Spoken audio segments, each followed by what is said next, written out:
গীবত শেখায়েত করা হারাম, নাচ দেখা হারাম, গান শোনা হারাম, চুরি করা হারাম, ডাকাতি হারাম, জুলুম হারাম, মা বাবার সাথে বেয়াদবি হারাম। 5 ওয়াক্ত নামাজ পড়া ফরজ, রমজানে রোজা রাখা ফরজ। ধনী হলে যাকাত বছরে একবার আদায় করা ফরজ। যাকাত দেওয়া ফরজ না, কি আদায় করা। তো দেওয়া আর আদায় করা কি? দেওয়া হইল ফ্যাশন, আদায় করা হইল আল্লাহর আদেশ হুকুম। আর যারা দেয় এরা ফ্যাশন, মাইক লাগাইয়া কয় আইও, গরিবদের গোলামের মতো ডাকে আয়, ঘন্টাকে ঘন্টা রোদ্রে দাঁড় করায় কষ্ট দিয়া কি দেয়? লঙ্গি আর শাড়ি। মেয়াদ কত? কয় অন টাইম, পরলেই একবারের পরে সদরঘাট। এমন কাপড় দেয় পৃথিবীতে এর থেকে মানে নিকৃষ্টতম থার্ড ক্লাসের কাপড় আর নাই। এই দিয়ে দেয় যাকাত, নাম হয় আমি 5,000 মানুষের দিছি। আর যারা যাকাত খোর, এগো অভ্যাসও খারাপ, এগো একবার দিলে হবে না, ঘুরতে ঘুরতে ঘুরতে ঘুরতে 13 জায়গায় যাইব। দেখেন না, কোরবানি যারা দেয় না, গোস্ত টোকাইয়া পরে ওরা নিজের আবার বেচে। নবী কইছে এতিমদের বেশি মোহাব্বত করো, কিন্তু এতিমরা এত বড় অনেক জায়গায় এত মানে বেপরোয়া যে আদর করতে গেলে আরো ঝামেলা। টাকা দিছি অসহায় মনে করে, নে তোর মায়েরে খাওয়াইস, হে যে গাঞ্জা খাইতেছে এই টাকা দিয়ে। এই আপনার হালাল টাকা যাকে দিবেন, যদি জানেন ওই টাকা দিয়ে সে গুনাহ করবে, তাকে দেওয়া জায়েজ নাই। তো সব জানেন, আমল নাই কেন? এত মানুষ এখানে এই 12টার সময়, আমি পারলাম না একটু অজু ইস্তেঞ্জা সাইরা নামাজ পড়মু, 2 রাকাত পড়ে দিছি দৌড়, খানা তো নাই কপালে। এরপর আপনারা ধৈর্যের সাথে বসে আছেন, কিন্তু দুঃখ কোন জায়গায়? দুঃখ হলো যে এত মানুষ এখানে ফজর পড়ে নাই, জহুর পড়ে নাই, আসর পড়ে নাই, মাগরিব পড়ে নাই, এশা পড়ে নাই, মোনাজাতের পরে টেনশন নেই, আবার মোবাইল চালাইতে চালাইতে সারা দিন রাত্র গুনাহ গুনাহ গুনাহ, হাতের গুনাহ, চোখের গুনাহ, কানের গুনাহ, অন্তরের গুনাহ, এই নিয়েই জীবন চলতেছে, নামাজের আর খবর নাই। আমল নাই কেন? কারণ কি? বয়ান তো আপনারা জানেন, মেহনত তো চলতেছে, দাওয়াত ও তবলিগের মেহনত, পীর মাশায়েখের মেহনত, জুমার মেহনত, খতিবের মেহনত, আমাদের বক্তাদের মেহনত। এত মেহনত যদি আমরা হিন্দুদের করতাম, ইনশাআল্লাহ 6 মাসে রসুলের আশিক হয়ে যেত। আপনাদের হালাত এত দুর্বল কেন? এর একটাই মাত্র কারণ, আল্লাহর ভয় অন্তরে আসেনি। একটা সন্তান যখন মা বাবাকে ভয় করে, তখন মা বাবার সামনে অন্যায় করে না, শাস্তির ভয়। ছাত্র একটা শিক্ষকের সামনে অন্যায় করে না, কেন বলে? শাস্তির ভয়। ঠিক এই দুনিয়ায় যেই মানুষ আমার আল্লাহকে ভয় করবেন, অন্তরে যখন ভয় ঢুকিয়েই যাবে, এখানে ভয় করবেন বললে সমস্যা, কারণ যদি আপনারা করেননি, সবাই বলবে হ্যাঁ আমরা অবশ্যই আল্লাহকে ভয় করি, নাহলে এহেন আইসি গা। ভয় করার ভয় অন্তরে জমা রাখা বড় কঠিন। আসলেই জমিনে যারা আল্লাহকে ভয় করবেন, ওই মানুষটা গলায় ছুরি লাগাবে, দাড়ির মধ্যে কখনো অস্ত্র লাগাবে না। একজনের সাপেরে খুব ভয় পায়, তার ব্যাখ্যা কি? জীবনে সে সাপ ধরবে না, কাছেও যাবে না। ঠিক যারা আমার আল্লাহকে ভয় করবেন, ওই বান্দা গুনাহ করবে দূরের কথা, গুনার কাছেও যাবে না। আফসোস, কয়দিন এই দুনিয়ার হায়াত, কখন বিদায় হয়ে যাব বলার কোনো উপায় নাই। এখন আমি আপনি সুস্থ, কালকে এই টাইমে হতে পারে কেউ হঠাৎ করে মরে যাবে। ডাক্তার বলে কোনো রোগ নাই, তো হঠাৎ করে মরলো কেন? কয় হঠাৎ এক রোগ আসছে দুনিয়াতে, হঠাৎ রোগ, হঠাৎ রোগে মরে গেল। তুমি মইরাই গেছো, তোমার আর কোনো চিন্তা নাই, কিন্তু দুনিয়াতে রেখে গেছো তোমার সন্তান, তোমার পরিবার।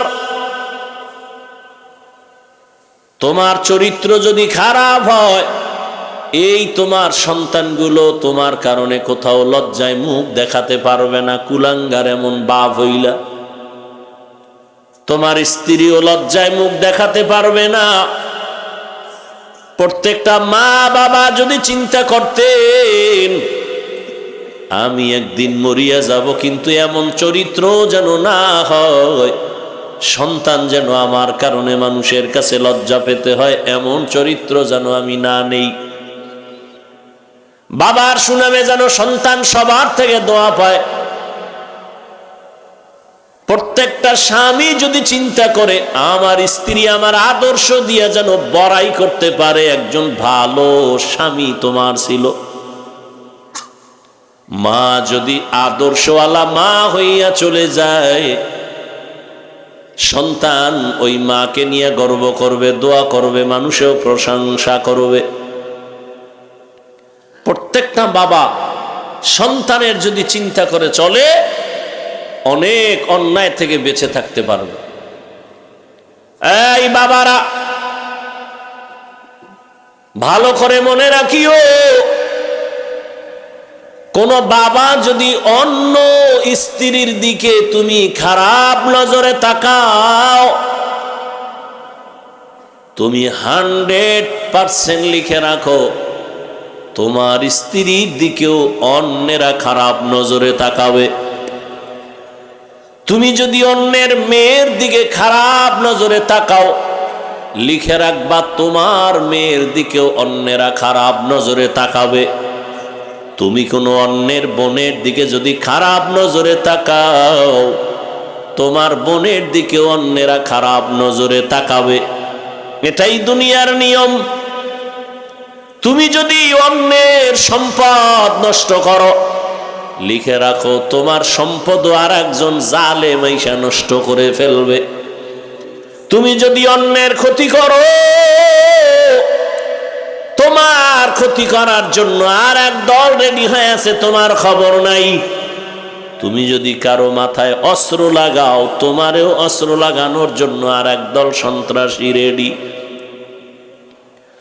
এইভাবে চিন্তা করে যদি চলে, মানুষ অনেক নিজেকে কন্ট্রোল করা সম্ভব। আর একটা অন্তরে রাখবে, আমি দুনিয়ায় কতদিন আছি, একদিন আমার আল্লাহর আদালতে দাঁড়াতে হবে, জবাব দিতে হবে, পালাবার কোনো সুযোগ আমার হবে না। এই ভয়টা অন্তরে জমা করিয়া যেই বান্দা চলবে, ওই বান্দা ইন্তেকালের আগে জান্নাতের চেহারাটা দেখাই মরণের বিছানায় যাবে।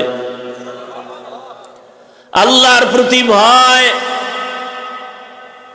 এই ভয়ের নাম তাকওয়া। আর এই ভয়টা অন্তরে ঢুকানোর জন্য একমাত্র পন্থাই হলো উলামায়ে আহলে হকের নেক নজর। আল্লাহর প্রিয় গোলাম যারা, তাদের নেক নজর যখন লাগবে, কলবের মধ্যে তাকওয়া চলে আসবে। আর আল্লাহর ভয় যখন অন্তরে চলে আসবে, ওই মানুষটা নিজের গুনাহ থেকে বাঁচানোটা বড় সহজ হয়ে যাবে। আল্লাহর আদালতে ভয় দাঁড়াইয়া হিসাব দেওয়ার ভয় অন্তরে যদি কেউ জমা করে, ওই বান্দা দোকানদারি করলেও কোনোদিন কাস্টমারের ধোঁকা দিবে না। আল্লাহর ভয় অন্তরে থাকলে স্কুলে পড়লেও সে নামাজ ছাড়বে না। আল্লাহর ভয় অন্তরে যদি জমা হয়ে যায়, ওই বান্দা চাকরির সিঁড়িতে গিয়াও নামাজ ছাড়বে না। আর এই ভয়টা অন্তরে জমা করার বড় একটা মাধ্যম হলো রমজানের রোজার মাধ্যমে তাকওয়া অর্জন করো।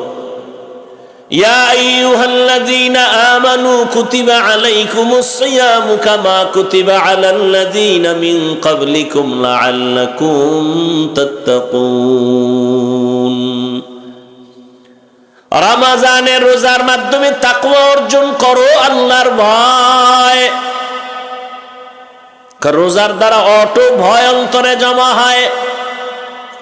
ইফতারির আধা ঘন্টা সময় বাকি, সামনে খানাও রেডি, পিপাসাও অনেক। এক বোতল পানি টান দিলে 3 লিটার থাকবে না। 10 জনার প্লেটের ইফতারি দেইখা মনে মনে কয় তো আমার একারই হবে না।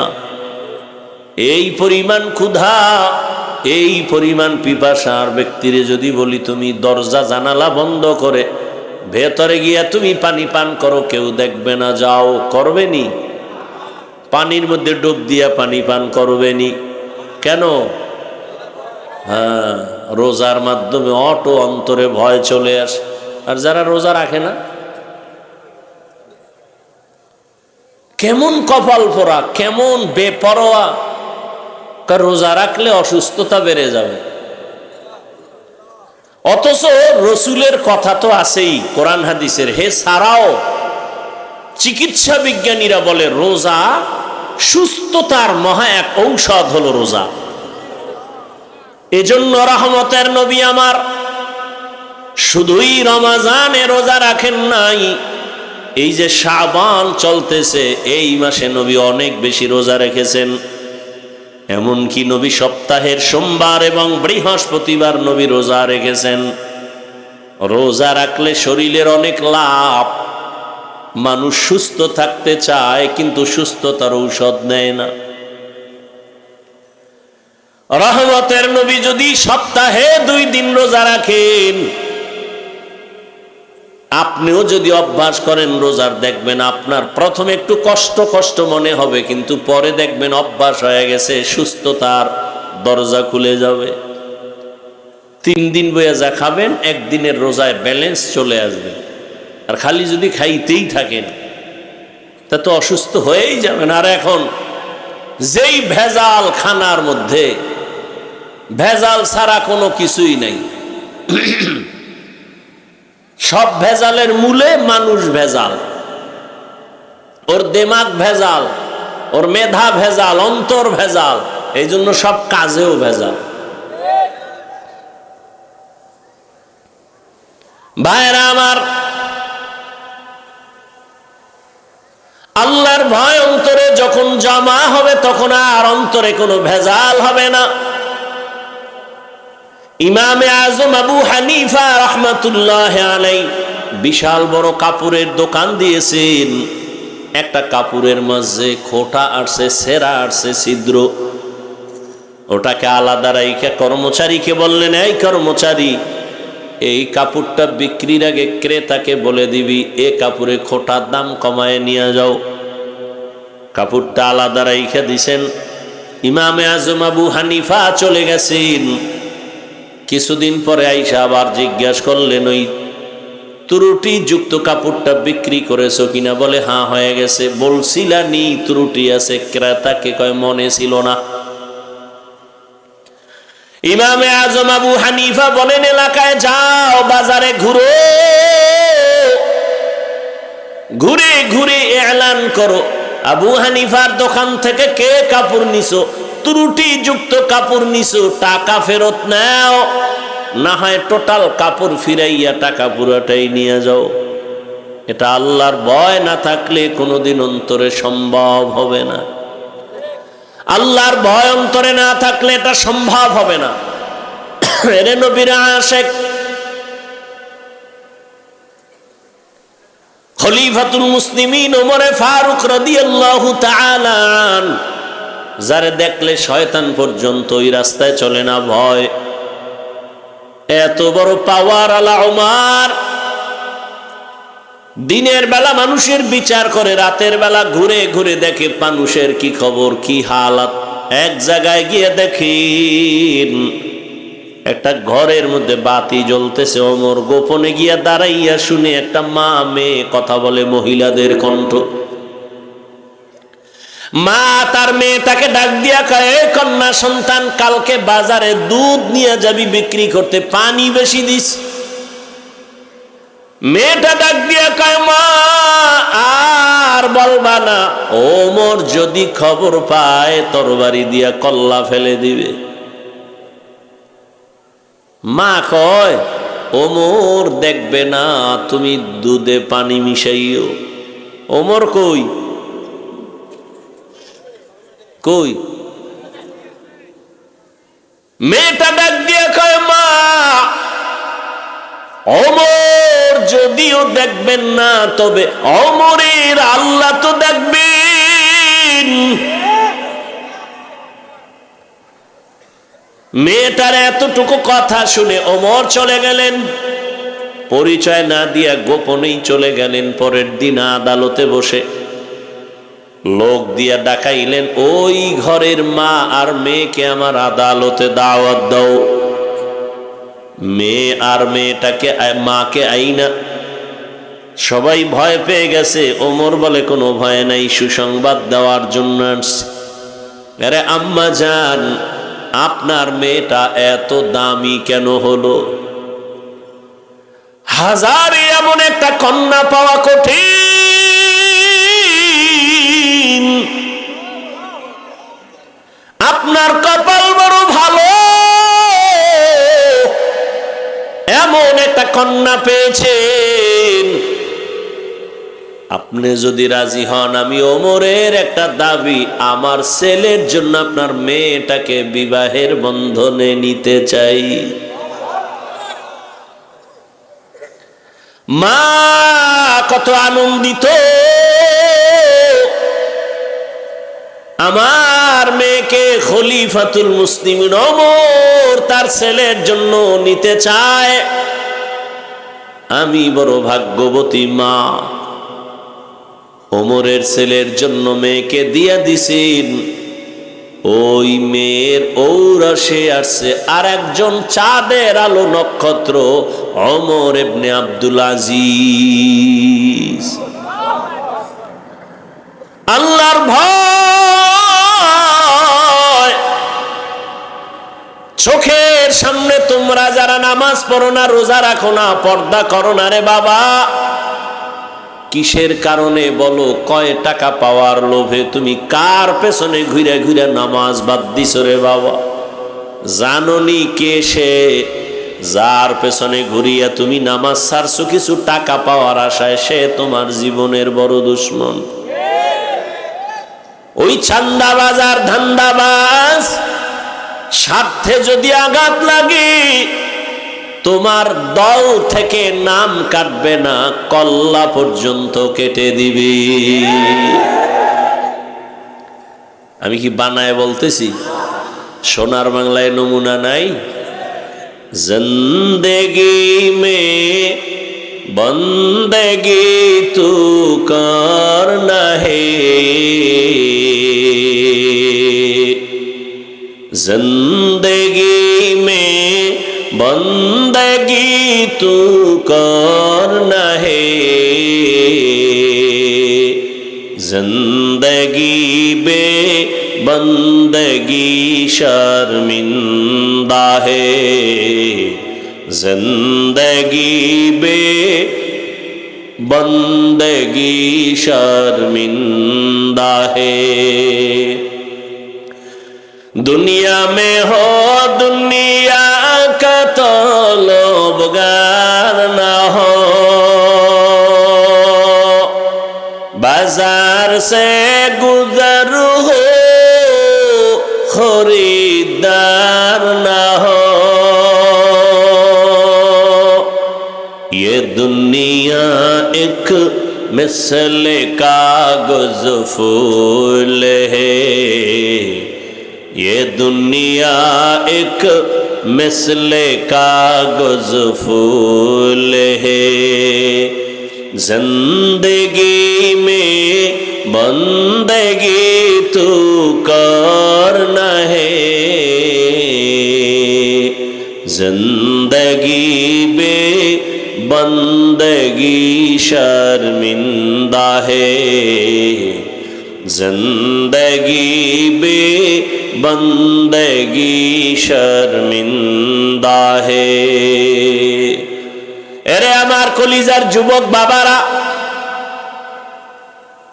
দেখতে দেখতে তোমার হায়াত তো 30-এর কোঠা পারিয়া সামনে চলছে। কয়দিন আর বাঁচবারে বাবা?